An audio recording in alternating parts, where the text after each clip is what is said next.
നല്ല ഔഷധ ഗുണമൊക്കെയുള്ള സാധനമാണേ.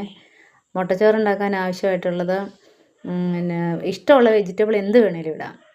ക്യാരറ്റൊക്കെ ഇട്ടാൽ ഒത്തിരി നല്ലതാണേ. പിന്നെ കരിവേപ്പില വേണം, ഒരു കുഞ്ഞു കഷ്ണം സവാള വേണം, ഒരു പച്ചമുളക്, പിന്നെ ഈ ചീരയോ മുരിങ്ങയിലോ എന്തെങ്കിലും അരിഞ്ഞിടുക, ഒത്തിരി നല്ലതാണ്. പിന്നെ ചിക്കൻ മസാലയോ മീറ്റ് മസാലയോ എന്തെങ്കിലും വേണം. പിന്നെ കുരുമുളക് അത് ഉറപ്പായിട്ടും വേണം. പിന്നെ ഇച്ചിരി കാശ്മീരി ചില്ലിയൊക്കെ മതി. അത് നമ്മൾ കടുക് പൊട്ടിച്ചിട്ട് ഇത് വഴറ്റിയെടുക്കണം. വെജിറ്റബിൾ വേകാനുള്ള സമയം എടുക്കണേ. എന്നിട്ട് വേണം നമ്മൾ മുട്ട പൊട്ടിച്ചൊഴിക്കാൻ. 1 2 ഇടാം. ഇതിപ്പോൾ ഞാൻ ഒരു മുട്ട ഇട്ടിട്ടുള്ളൂ. മിക്കവാറും അത് കഴിക്കത്തൊന്നുമില്ല, തിരിച്ചു കൊണ്ടുവരുവേ. എന്നിട്ട് അത് ഡ്രൈ ആയി കഴിയുമ്പോൾ നമുക്ക് ആവശ്യത്തിനുള്ള ചോറ് അതിലോട്ടിട്ട് ഇളക്കി ഡ്രൈ ആക്കി എടുത്താൽ മതി. ഇപ്പോൾ മുട്ടച്ചോറ് അത്രയേ ഉള്ളൂ പരിപാടി. ഇപ്പോൾ പെട്ടെന്ന് രാവിലെ പിള്ളേർക്ക് കൊടുത്തു വിടാനൊക്കെ നല്ല ഒരു ഇതാണ്. ഇവിടെ ചോറും കറിയെല്ലാം ആയത്. ഇവൻ കഴിക്കുകയല്ലേ. അപ്പോൾ അവൻ പറഞ്ഞു മുട്ടച്ചോറാണെങ്കിൽ കൊണ്ടുപോകാമെന്ന് പറഞ്ഞു. അതുകൊണ്ട് ഉണ്ടാക്കിയതാണ്. പിന്നെ ഇച്ചിരി അച്ചാറും വെച്ച് പപ്പടവും കാച്ചി കൊടുത്തു വിട്ടു. പക്ഷേ